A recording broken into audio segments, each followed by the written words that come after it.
Malam semua, perkenalkan nama saya Ena Situmorang, NPM saya 19020043, saya kelas A3 4A, dan saya kuliah di STI Banten.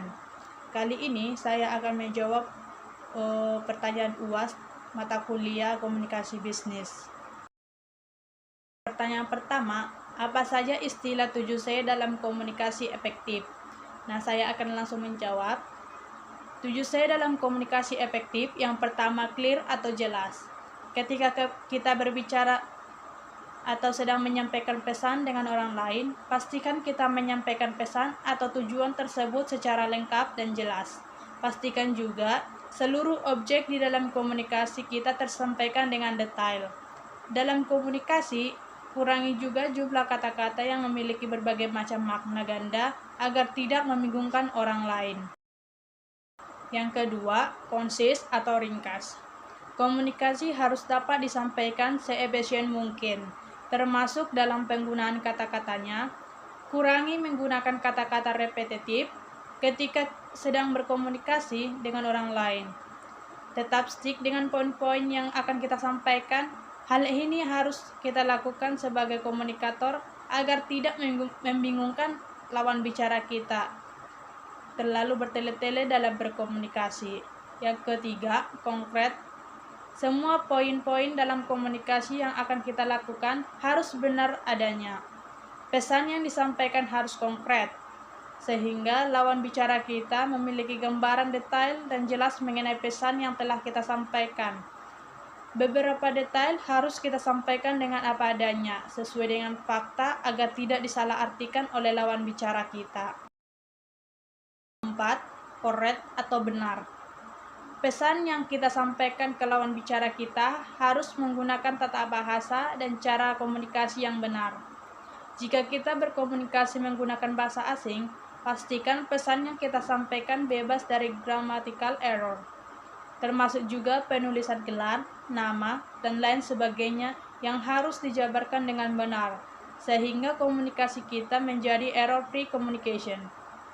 5. Koheren atau masuk akal.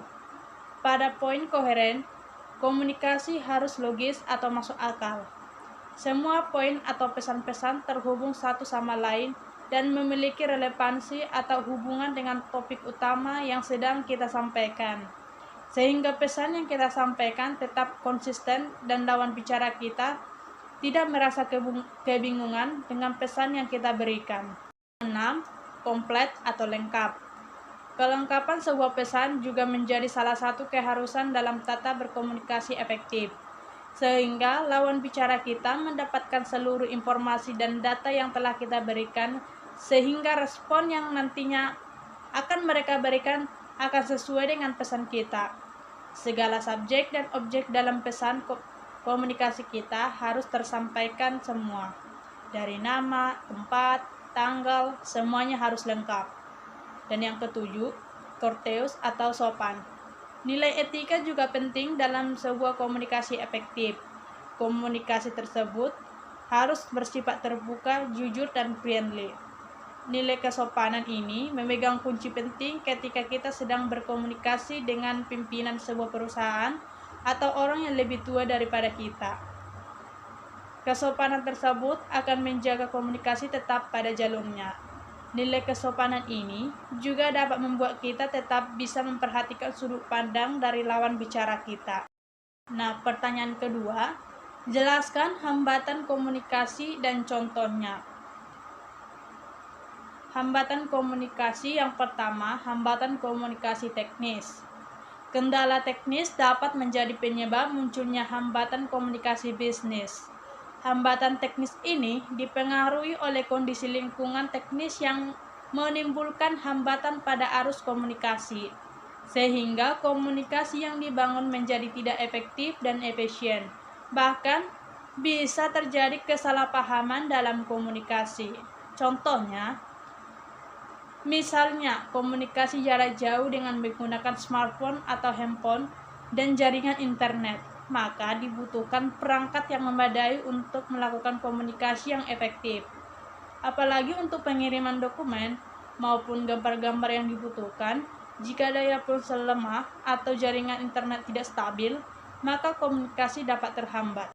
Kedua, hambatan komunikasi semantik. Hambatan komunikasi semantik adalah hambatan yang terjadi dalam proses penyampaian informasi dari pengirim kepada si penerima. Hambatan ini terkait dengan penggunaan bahasa dan pemahaman dari penerima informasi yang berbeda dengan maksud dari pengirim informasi, sehingga terjadi miscommunication.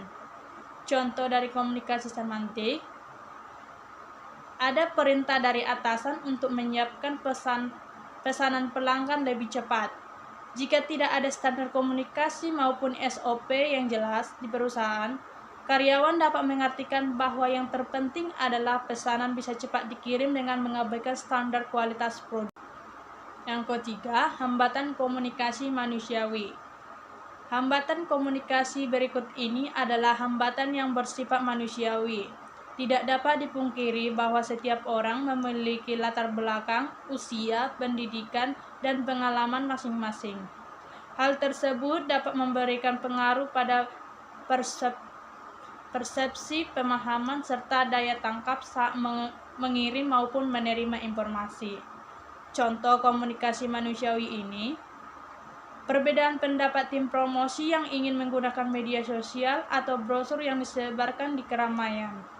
Mungkin orang yang jarang berinteraksi di media sosial belum mengetahui seberapa efektif melakukan promosi di platform tersebut.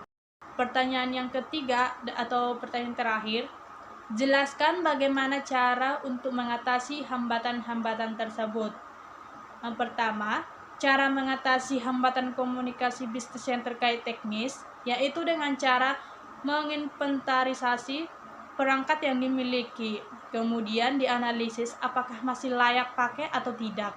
Jika dibutuhkan, kita dapat merencanakan pengadaan untuk perangkat komunikasi baru yang lebih baik agar proses pengiriman dan penerimaan pesan bisa berlangsung dengan baik.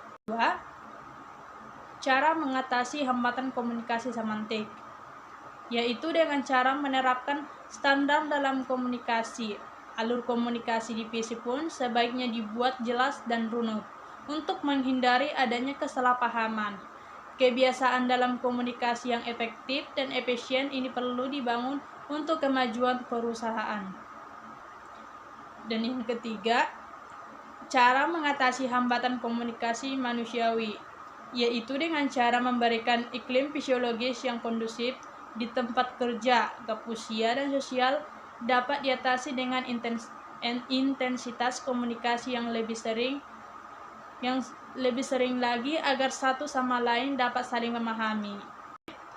Demikianlah penjelasan saya tentang istilah 7C dalam komunikasi efektif dan juga hambatan-hambatan komunikasi bisnis dan contohnya, serta cara mengatasi hambatan komunikasi tersebut.